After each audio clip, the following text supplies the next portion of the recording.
First, I thank His Excellency the Pope Francis and Monsignor Marcelo Sandes Sorondo and the committee organizing this event.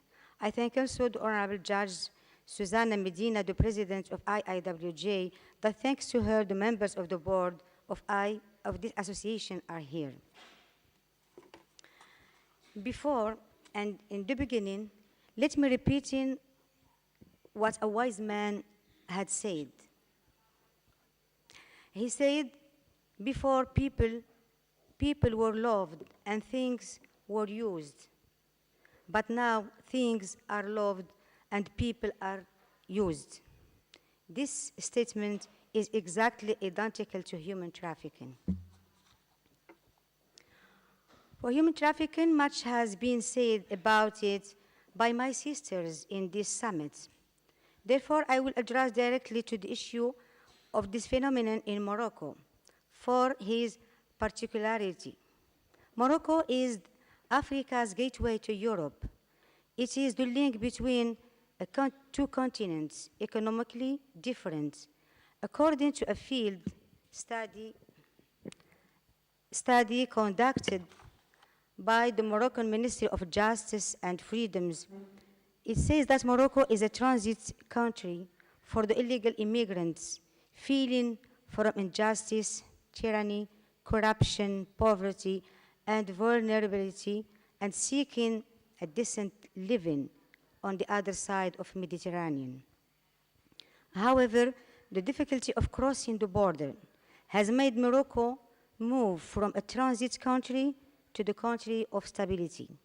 But the difficulty of access to employment and to access to basic services increases the vulnerability of illegal immigrants and feeds human trafficking networks.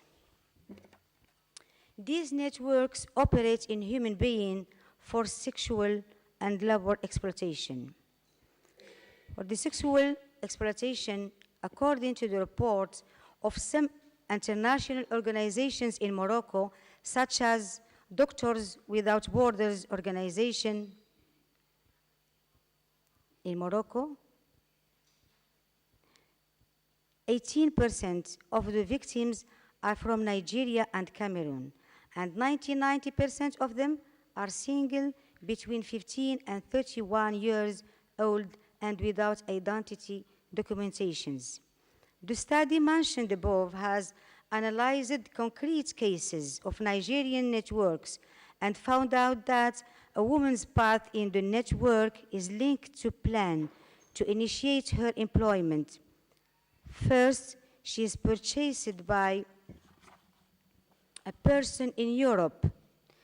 This person, if she is a woman, she is called Madame, and if he is a man, is called the President, to work as a saleswoman, a hairdresser, a babysitter, etc.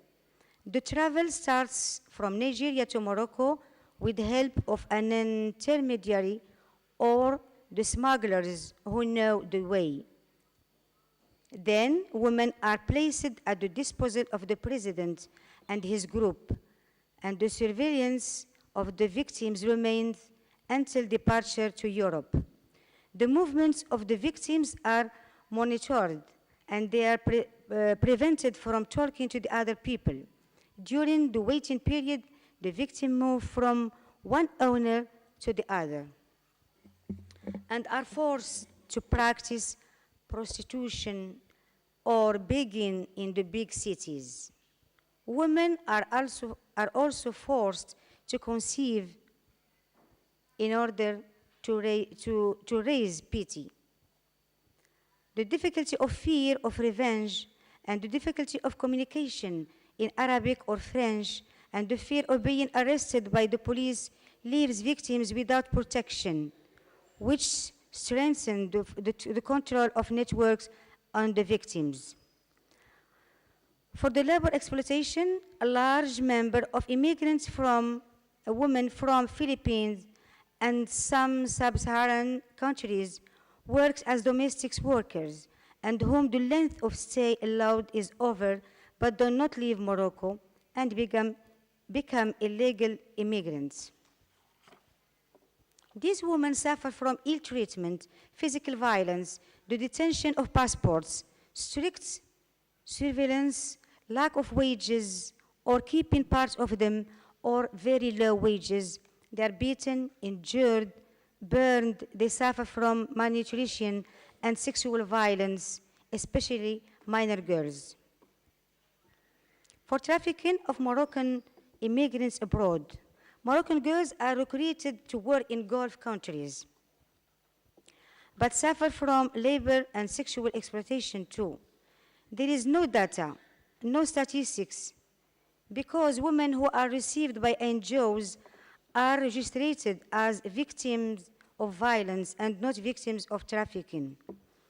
The reason is that the immigration to the Gulf countries is carried out under the sponsorship system, which is nothing but new slavery. This system places women domestic workers in abusive conditions. It prevents them from changing employers. The sponsor controls the entry, the exit, and the stay of the worker. Woman is in the status of dependent, and pressure continues on her to accept the work imposed to her.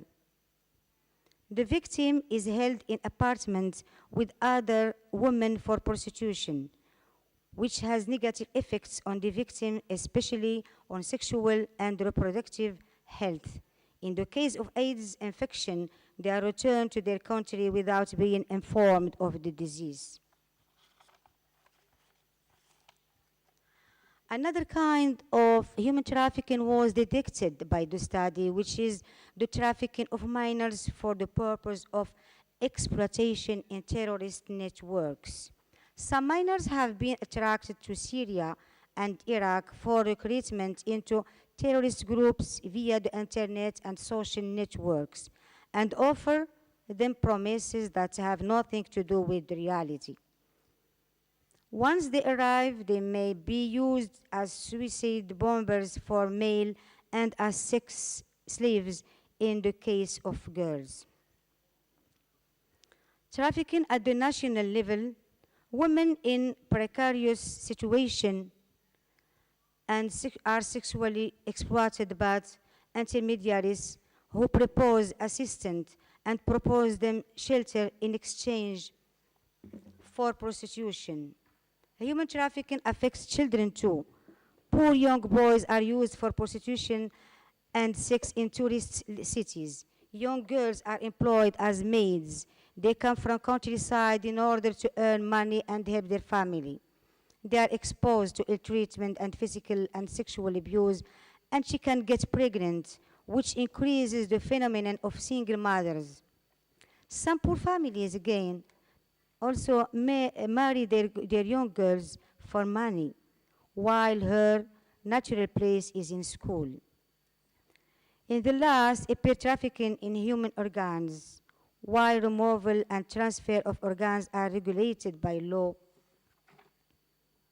There are networks operating in organ removal for money, and it happens even in public services like public hospitals. To face the growing of this phenomenon, Morocco has enacted a law against human trafficking in 2016 and has created an interdepartmental commission to monitor human trafficking cases. Also, the Ministry of Justice has organized many trainings for judges and prosecutors. In this stage, what can we do to fight this dangerous crime? First, the only international legal instrument addressing human trafficking as a crime is the Protocol of Palermo, supplementing the United Nations Convention against Transnational Organized Crime. This protocol needs to be updated and strengthened. Second, we have to provide legal protection to the victims regardless of whether they are citizens, legal immigrants, or illegal immigrants, because human rights are universal. By enacting a strict law in the framework of due diligence of standards which oblige states who have ratified international conventions to enact national legislation in accordance with the requirements of these conventions. Third, awareness and sensitization of people about this phenomenon through media and focus on young people.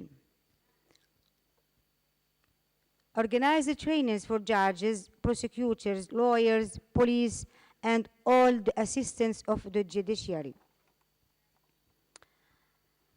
We need synergy of all the stakeholders, state, judges and prosecutors, civil society. Then we haven't to stop here, but to continue working in this issue. And by the way, we must not forget the role of the International Association of Women Judges in combating this phenomenon. IAWG has worked on this crime since 2009. It has provided many training for judges in many countries. And in the end of next January 2018, we will organize a conference in Morocco about human trafficking. So welcome to the conference and thank you.